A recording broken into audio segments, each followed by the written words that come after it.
Enlarge Image, a Hamptons squatter, allegedly trashed her rental home and is now abusing the pandemic-related eviction ban to overstay her welcome, her elderly Holocaust survivor landlord claims in a new lawsuit.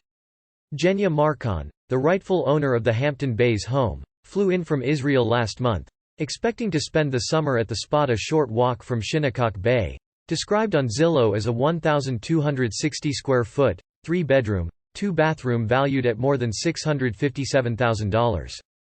But, Markon and her lawyer allege, tenant Julie Rinke has refused to clear out of the Bay Avenue abode since her lease ended on June 18, leaving Markon, 78, without a place to stay.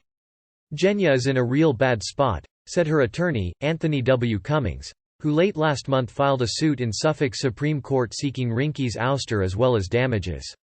As Activision Blizzard forges ahead with plans for more mobile games, I see a lot of gripes about it in the comments or on social media, and many of those complaints are outdated and inaccurate. My goal here isn't to convince you to play mobile games. If you're not into them, you're not into them. She traveled all the way from Israel to spend the summer in her home and she has a tenant who won't vacate.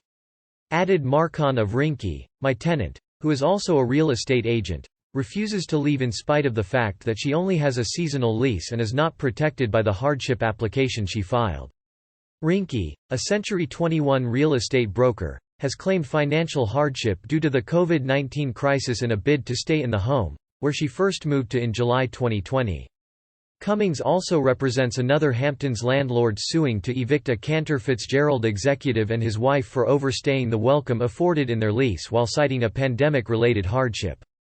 But Cummings questioned Rinke's qualifications, claiming in court filings that she is conducting herself in a bad faith, dishonest and manipulative way to exploit the COVID-19 pandemic and the mass confusion and gridlock in the lower courts, all in an effort to block surrendering possession of the premises.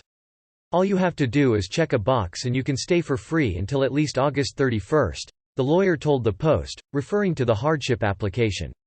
Go in peace. But if you've been holding onto your mobile gaming experiences from the 2000s and thinking that the medium has stayed locked in stone since then, you might be surprised at how much has changed. Here are a few of the common complaints I see about mobile games that need to be retired. 1. They're all free to play. Few things get the gaming world as riled up as those three little words. What is it? The honor system? It is easy to abuse. There's no penalty for lying, and no evidence to prove. Rinke, who did not respond to multiple requests for comment, is also accused of leaving the home in a state of disrepair. Some of Markon's belongings were totally destroyed during Rinke's stay. Piles of garbage festered inside the house and Rinke moved in her own furniture while stowing Markon's in the garage, making herself at home even though she leased for less than a year, according to the suit.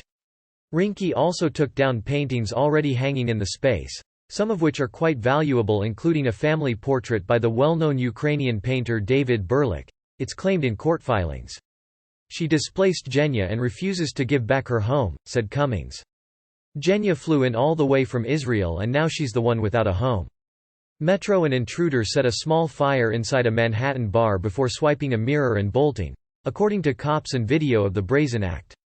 The male suspect entered the Bella Union Bar, an establishment under renovation on 3rd Avenue near East 29th Street in Kips Bay, from the rooftop just after 2 a.m. And yes, there have been some truly terrible implementations of the approach over the years.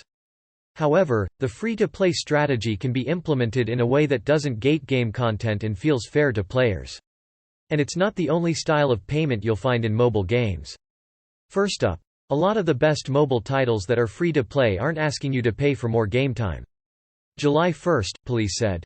Once inside, the man, shown in footage carrying a beverage in a plastic cup with a straw, gathered a pile of paper floor protective material and set it ablaze, cops said. As soon as flames erupted, the suspect fled down a flight of stairs, the footage shows. He took off with a 3-by-3-foot mirror from the establishment, cops said. Luckily, the fire extinguished itself without spreading, authorities said. A 41-year-old female employee discovered the burglary later that morning and reported it to police. The suspect remains on the loose. The suboptimal approach has you pay for lives or to rush elements of the gameplay in order to continue a session. You'll still find that in some cases. But there has been a shift among developers and studios. Many free games run ads, either as breaks between gameplay or as constant banner ads on the screen. In this case, players can spend a couple bucks to permanently remove advertising. It's basically an option to make the game buy to own. Second, for those people who refuse to play anything that falls under the free-to-play umbrella, there are also plenty of titles where you pay up front. These are most commonly games that feature a linear narrative. You play through the game once and that's it. They usually don't have regular content updates or daily quests, although of course that's the sort of thing that varies by title. Third, mobile gamers in the Apple ecosystem have an option for a subscription approach. With Apple Arcade, players get access to a list of Apple-approved titles covering a wide range of styles for a monthly fee. Microsoft is taking a similar strategy with its Game Pass. Expect to see developers exploring other ways to adopt this subscription style across hardware platforms. 2. Their gameplay is boring, simple, and casual are some of the critiques I frequently see lobbied at the whole of mobile gaming. There's a name for the genre of games centered on simple mechanics, and it's not mobile. It's arcade. You can find arcade games on any platform. When they're made poorly, yes, they are dead boring. When they're made well, a simple mechanic becomes infinitely replayable, a true test of skill and mastery. To wit, Tetris. Don't go hating on Tetris. It's also sad how casual is assumed to mean inferior in many gaming circles. Casual can be good. After a difficult, stressful day, I don't want to be challenged anymore. Sometimes I deal with that by going on a power trip in Diablo. And sometimes I want comfort, whether it's revisiting episodes of The Simpsons for the 1000th time or zoning out with the pretty colors in 2 dots or rescuing animals in Disco Zoo. Just because I spend less time in those casual spaces doesn't make them any less valuable or any less excellent at what they do. Finally, mobile hardware opens up some new gameplay ideas that simply wouldn't translate to a PC or a console. Whether it's the swiping in Reigns, the mind-bending text puzzles of Device 6, or the portability of Pokémon Go, designers have come up with ingenious ways to invent new ways of playing games that truly showcase what mobile devices can do. The mobile games with exciting, innovative, and fun systems are out there. You just need to find them. Which leads us to misconception number 3. They're low quality. There is just as much garbage on the Steam store as there is on any mobile app storefront. The issue faced by mobile games is the same as it is on other platforms: discovery and curation. If you don't have friends or trusted sources who spend a lot of time with mobile gaming, then you probably will struggle to find titles you like, just like if you try to wade into the mess of Steam on your own without recommendations, reviews, or existing history with a franchise. Finding the gems takes time. Just because you haven't found them yet doesn't mean they aren't there waiting to be found. If you need a place to get started, may we suggest the games discussed in this article? 4. Touch controls or bad mobile hardware has made massive leaps in technological achievement. Phones can shoot entire feature films. They have nicer screens than many desktop monitors. And yes, they have learned how to be vastly more precise as game controllers. At this point, just as with any other platform, the precision of a mobile game's controls are down to the skill of the designers and programmers. Even the latest gamer wasn't amazing the first time they sat down to play. It takes time to learn the tools you use to game. For most people who say touch controls are bad, they simply haven't put in the time to get comfortable with handling. And, as I said at the start, if you don't want to invest that time to get good on your phone, then don't, that's fine. But don't assume that just because you can't play Fortnite or Genshin Impact well on your phone that other people can't. This seems like a good place to address ports. Plenty of outstanding mobile games are also available on other platforms. I think those that began on PC are a big source of the touch controls are bad complaints. Because if you've first been exposed to a title with the comfort of your mouse and keypad, then it makes sense that swapping over to touch controls might be an adjustment.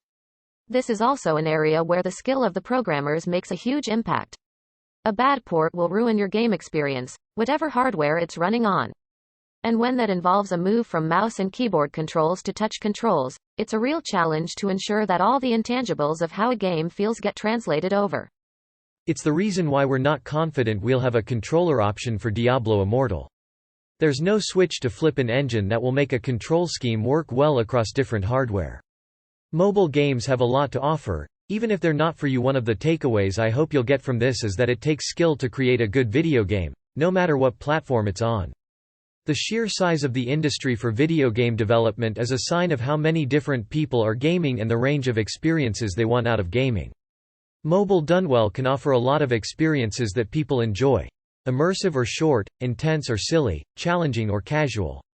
It'll be fascinating to see what paths Blizzard continues to walk in that space.